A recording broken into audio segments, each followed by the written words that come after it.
So here's a email I got from my new subscription to sovereignman.com. Notes from the field. Santiago, Chile. Prosperity is like a Jenga tower. Take one piece out and the whole thing can fall. That's a direct quote from John Williams, the president of the San Francisco Federal Reserve Bank, in a speech he gave a few weeks ago. Prosperity is like a Jenga tower. Take one piece out and the whole thing can fall. He could just as easily been talking about propaganda. The Fed, the White House, Wall Street, the media have a vested interest in peddling a certain narrative about the economy. The narrative goes something like this: everything's awesome. Stop asking questions. But if you look at their own data, their numbers tell a different story. And yes, the revisions. Just read another revised report today. 2 months later, revised downward. It's always revised downward. It's worse.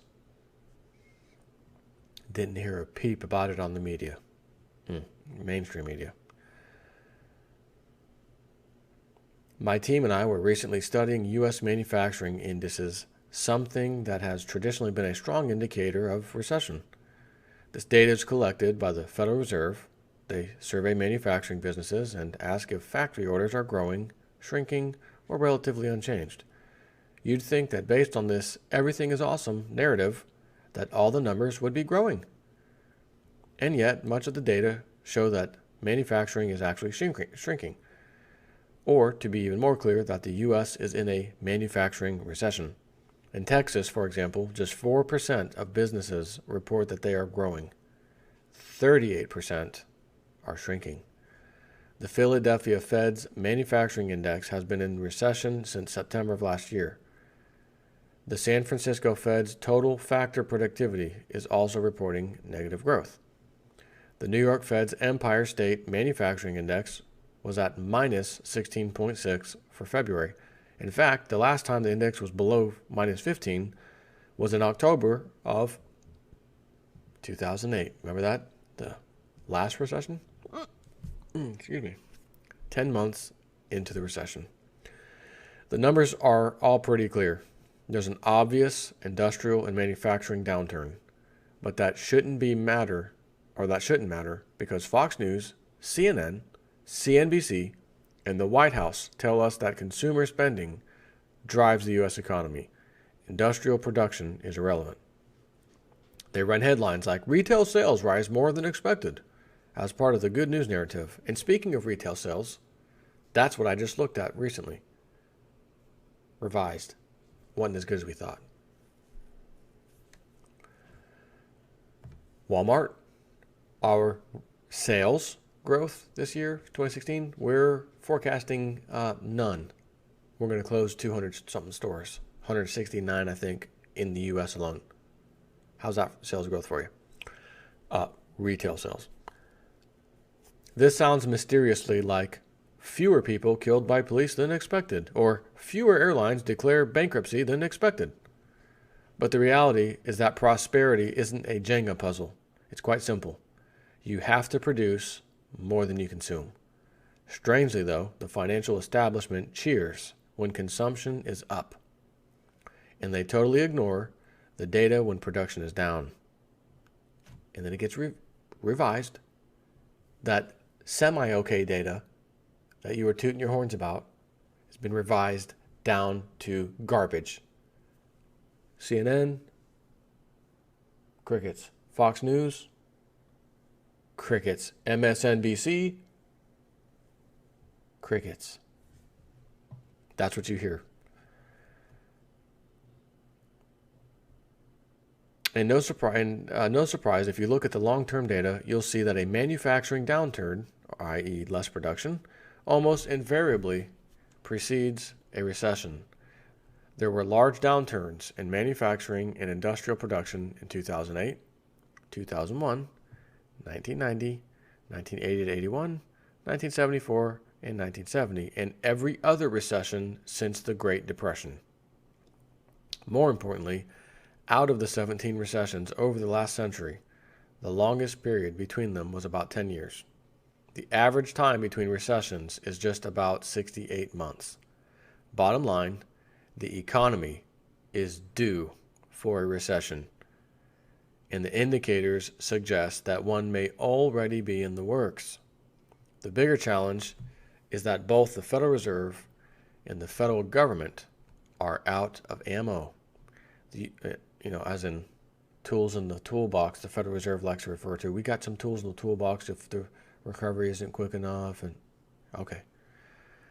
The U.S. government spent trillions fighting the last recession back in 2008. But back then, the U.S. government debt level was only $9.5 trillion. So they could theoretically afford the bailouts. Today, government debt exceeds $19 trillion, well in excess of 100% of GDP. They don't have the ability to bail out anyone, including themselves. The Fed doesn't have any room either. On average, the Fed cuts interest rates by 3.5% in a recession. And the smallest interest rate cut in any recession during the last 60 years was 2%. Today, interest rates are at a quarter, 0.25%. Next to nothing. They've been at near zero levels since the last recession. That means that even if the next or current recession is extremely mild, and the Fed cuts rates by just a small 2%, interest rates are practically guaranteed to go below zero and become negative. Which means what? They're going to charge you money to keep your money in the banks while they recklessly take your money and invest and gamble on Wall Street and hopefully win. But if they lose, we need a bailout again. Mommy, daddy, government, we need a bailout again. We made a mistake. Or they can just do what John Corzine did. Steal money out of his customers' allocated accounts. That money's not supposed to be touched. It's private. Not for old Corzine. He took the money, invested it in some European debt, bond, something, I forgot what it was, lost the bet, and immediately went bankrupt. Lost his customers' money because he stole it. Is he in jail? Did he get handcuffs? Was he even questioned by the so-called authorities? No, no, and no. He was an Obama donor. What's the chances of that? So it says, again, that they're assuming they cut by a mere 2%, they're guaranteed to go below zero or negative. And from there, it's a very short road to capital controls. Capital controls are a policy tool used by desperate governments to keep money trapped in a failing financial system. Think about it.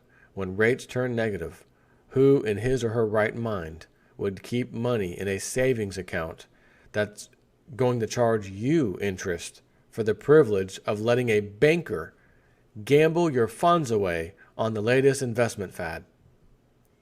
A rational person would close his or her account, or at least maintain a minimum balance and hold cash.